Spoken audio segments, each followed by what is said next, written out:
Olá pessoal, continuando aí o nosso capítulo 4, tá, de Geografia, que a gente deu início das atividades do espaço rural, nós vamos falar agora um pouquinho sobre os contrastes nas paisagens agrícolas.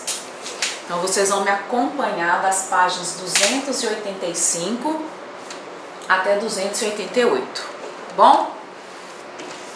Quero que vocês observem atentamente aqui, ó, essas duas paisagens que tem aqui, essas duas imagens, tá? Na página 285, para vocês entenderem essas duas técnicas de cultivo que vão ser retratadas aqui, tá? As paisagens agrícolas, elas apresentam muitos contrastes, alguns deles em razão dos tipos de cultivo e do uso de diferentes tecnologias na produção. Nós temos essa primeira aí, que vocês estão vendo, tá? Que em geral ocorre nas pequenas propriedades rurais. Essa atividade agrícola, ela é desenvolvida, tá, com técnicas tradicionais de cultivo. Ah, mas o que é isso, professora? É isso mesmo que vocês estão vendo, gente. Não precisa achar que é coisa diferente, não. São os animais mesmo puxando aí, eles estão sendo usados como um instrumento, tá? Para fazer o arado da terra. Então, eles puxam, né? Eles são utilizados aí por causa da força que eles têm para poder fazer esses trabalhos manuais aí. Então, eles estão arando aí essa terra, tá? O agricultor, ele utiliza o arado puxado com força de animais no preparo do solo para o plantio. Essa imagem aí, ela foi tirada lá na China. E a gente agora tem na imagem de baixo, tá, um espaço rural aí, tá, uma propriedade rural também, só que aí foi utilizado o quê? Máquinas modernas para esse cultivo aí. Então tem um maquinário aí de alta tecnologia, tá? Como ela aí no caso é uma semeadeira e colheitadeira. Esse tipo de agricultura, ele é desenvolvido nas médias e grandes propriedades rurais. Então basicamente a diferença de um para o outro é que tá, o primeiro aqui, ele é desenvolvido em pequenas propriedades. Já o de baixo, ele é desenvolvido em grandes propriedades. Então, por isso que o pequeno consegue usar os animais para ajudar a fazer esse trabalho. E já no grande, a gente necessita, tá, de maquinários de tecnologia mais avançada, tá bom? Gostaria que vocês pensassem e refletissem sobre essa pergunta que tem embaixo, tá? Se você já observou alguma das técnicas de cultivo retratada aí nessas fotografias no espaço rural do município onde você mora. Se você já observou, né, em caso afirmativo, você não tem como comentar com os colegas. Então eu gostaria que você escrevesse pra gente, tá? Pra gente comentar e para vocês não esquecerem até a nossa próxima live, tá bom? Na página 286, nós temos aqui também algumas atividades do que eu acabei de falar agora. A gente tem a fotografia A e a fotografia B, que eu quero que vocês, tá, escreva para mim características, né, no quadro da fotografia correspondente. Então vocês vão ver aqui que tem um clipezinho aqui em cada uma cor diferente, falando, tá, uma coisa diferente, uma característica diferente. Então você vai colocar cada um desses ou na fotografia A ou na fotografia B, tá joia? Na página 287, nós temos aqui algumas, né, terras indígenas e Colombo. Aí tá falando aqui também que, né, nesse espaço rural aqui, que além das propriedades agrícolas, existem áreas que são ocupadas por indígenas, tá?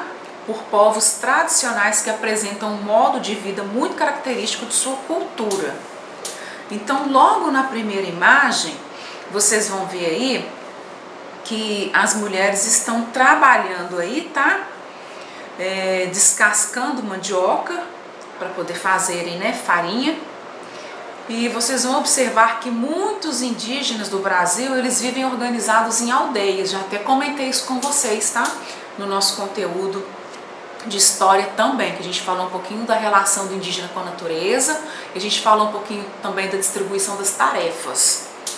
Então, algumas aldeias, elas geralmente são localizadas em áreas de florestas que são reconhecidas pelo governo federal como território indígena, e nesse território os indígenas têm o direito de viver e de explorar a terra por meio de cultivo de produtos da agricultura ou da coleta de frutos e raízes, tá? Que é a atividade econômica do extrativismo, tá bom? Aqui embaixo, na segunda fotografia, vocês vão ver uma comunidade quilombola, que também faz parte, tá, do espaço rural, formado por antigos quilombos.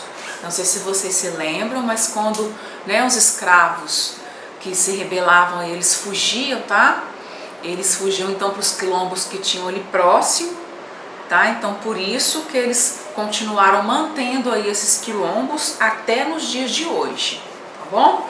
Essas comunidades, elas estão presentes em várias partes do Brasil e elas são constituídas por pessoas que preservam diversas tradições e alguns costumes que foram herdados dos seus antepassados africanos. Então, assim, de modo geral, tudo que é produzido lá na comunidade é dividido entre eles mesmos. Então, uma parte considerável dos produtos, por exemplo, é consumida pelos quilombolas e o restante eles comercializam nas cidades, tá? Então, só relembrando que os quilombos foram aqueles povos que se estabeleceram aí em áreas do espaço rural, de difícil acesso, para receber africanos escravizados que fugiam dos maus tratos e da escravidão nas fazendas. Tá joia? E continuando aqui na página 288, nós temos aqui uma atividade. Vocês vão precisar acessar para responder as duas questões, as duas letras da questão 1, vocês vão ter que acessar o site Povos Indígenas no Brasil Mirim. Aí tem o endereço eletrônico que vocês vão colocar e lá vocês vão ver várias informações sobre diferentes povos indígenas, tá? Então vocês só vão conseguir fazer a letra A e a letra B depois de vocês fazerem essa pesquisa. Na número 2, vocês vão escrever nesse espaço aqui um pequeno texto que representa a importância da valorização das diferentes culturas no Brasil. Tá? Você já tem conhecimento para poder escrever um pouquinho sobre esse assunto. Qualquer dúvida, vocês podem reler as páginas que nós já, apresentamos. Vocês podem dar uma olhadinha nos capítulos anteriores, que vocês já têm conhecimento suficiente para poder escrever aí um texto pequeno, falando dessa importância da valorização das diferentes culturas, tá bom? Então, nossa aula termina por aqui. Até a próxima!